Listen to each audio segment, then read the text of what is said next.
நீதிமானும் கற்றுக்கொள்ள நோவா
உத்தமனாய் இருந்ததுனால அந்த ஜனங்களுடைய பாத்தீங்கன்னா 40 நாள் இரவு பகல் மழை பெய்து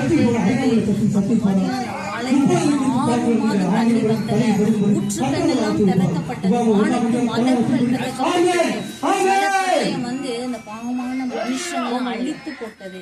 ஆனா நோவாவின் குடும்பமும் 8 பேரால் தேவன் பாதுகாத்தார். நோவாவின் பேரை கட்ட சொல்லி அந்த பேரைக்குள்ள பிரவேசிக்க வைத்து சகல பிராணிகள்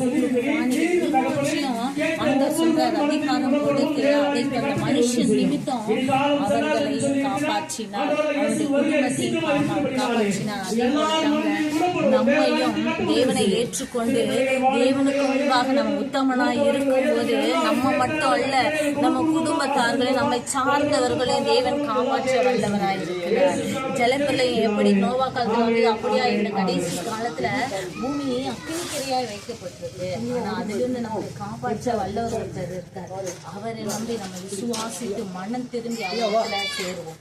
ஆமென்.